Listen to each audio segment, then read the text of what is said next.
Hello viewers, আমি প্রিয়াঙ্কা। তোমরা দেখছো প্রিয়াঙ্কা সরকার ভ্লগস। অন্য দিনের মতো না দারুণ স্বাদের রেসিপি নিয়ে চলে এসেছি বাঙালিদের প্রিয় জিনিস চিড়ের পোলাও।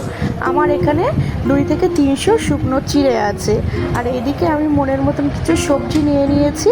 গাজর আছে, ক্যাপসিকাম আছে, মটরশুঁটি আছে, 3 থেকে 4টে কুচিয়ে নিয়েছি পেঁয়াজ। এদিকে কড়াইতে তেল দিয়ে তার ভিতরে 3 থেকে 4টে ডিম ঝুরি ভাজার আকারে ভেজে সব তুলে নিয়েছি। কড়াইতে আবার সরিষার তেল দিয়ে তার ভিতরে আমি গাজরগুলো ভেজে সব তুলে নিয়েছি। তারপরে ক্যাপসিকাম মটরশুঁটিগুলো ভেজে তুলে নিয়েছি। এখানে ব্রোকলি বিনও অ্যাড করা যায়, তোমরা চাইলে করতে পারো। তার ভিতরে কাজু বাদাম কিশমিশও অ্যাড করা যায়, আমি এগুলো দিইনি, অপশনাল, তোমরা চাইলেও দিতে পারো।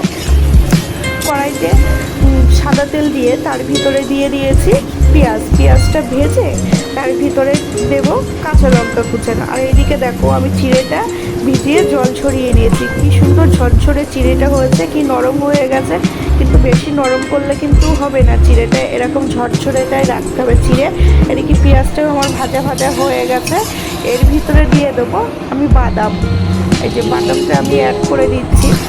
অনেকে কাজু কিশমিশও দেয়, ওগুলো অপশনাল, আমি দেইনি।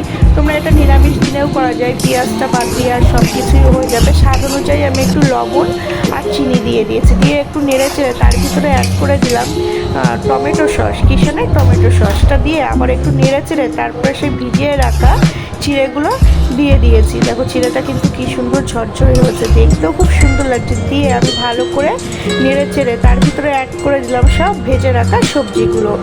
দেখতে কিন্তু খুব সুন্দর লাগছে আর খেতেও খুব সুন্দর হয়।